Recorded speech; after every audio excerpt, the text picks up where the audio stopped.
Grabe guys, bilib na bilib sa akin yung mga naka-open mic na randog. Bawat bitaw ko kasi ng sibat, hindi man lang pumapalya. Tignan nyo, paghagis ko ng ulti, taob agad yung Selena. Nakita mo.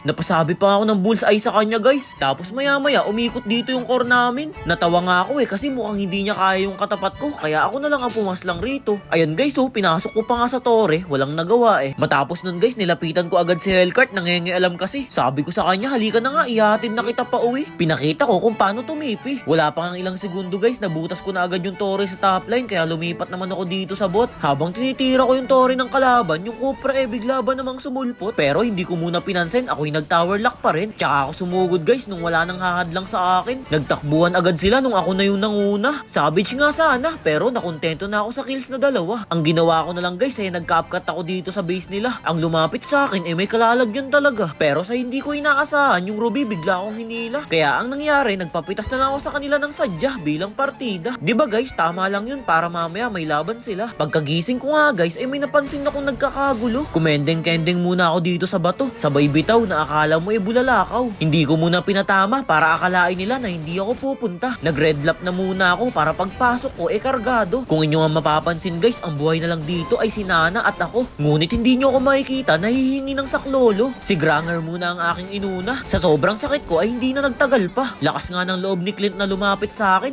Pinatulog ko tuloy siya at hindi na nagising pa. Muntikan pa nga makiis ni Nana, report sana sa akin tumamaya. Nabigyan tuloy siya ni Selena, buti nga sa kanya. After nun guys, sinenyasan ko na sila dito. Sabi ko, Lord na kayo. Pero parang hindi nila ako pinakinggan kaya chinat ko na lang ng dahan-dahan. Nakita ko dito yung MM nila na nag-iisa. Kaya dali-dali ako nagtungo papunta sa kanya. Tapos nagtaka ako guys, bakit bigla niya akong hinit dito? Napaisip na lang ako, parang nakamapak si Idolo. Paano niya ako nakita dun? Tagong-tago na nga ako. Kung may pre-kill lang ako dito guys, papasukin ko to Hindi ko na siya pinag-aksayahan ng oras, rumespo na lang ako sa Lord. Sayang nga guys, muntikan ko na makuha. Pero okay lang din, ang nakaagaw naman ay ang aking mga kasama. Todo sigaw sila dito guys. Sabi nila, Jake, tulungan mo kami. Syempre, minsan maawain din ako sa aking mga kakampi. Kaya napilitan na lang ako rumisponde. Ang lupit nga ng sabayan dito 2 mm tapos mag-isa ko lang. Ngunit na natili pa rin akong buhay at wala man lang galos na nanalantay. Nagkumad na ako sa part na ito, wag na mag-aasim, ang Lord ay paparating. Datapwat pinangunahan ko na ang pag-atake. Ganito ako guys kapag masyado ng kampante. Tignan nyo naman, halos hindi na sila makalabas ng base nila. Naglalakad pa lang kasi sinasalubong ko na. Diskarte at talino nga ang ginawa ko dito kasi nag-pre-kill ako sa unahan nila. Habang yung Bane namin nagta-tower lock na. Di baling ako yung nabigyan basta matapos na ang laban. Kahit sino nga ang makapanood nito, iisipin ako ang nagpanalo no? Grabe din kasi ang ginawa kong hirap, pagtitiis, pagpapagal at sakripisyo. Victory na naman, alam ko, rinding-rindi na kayo.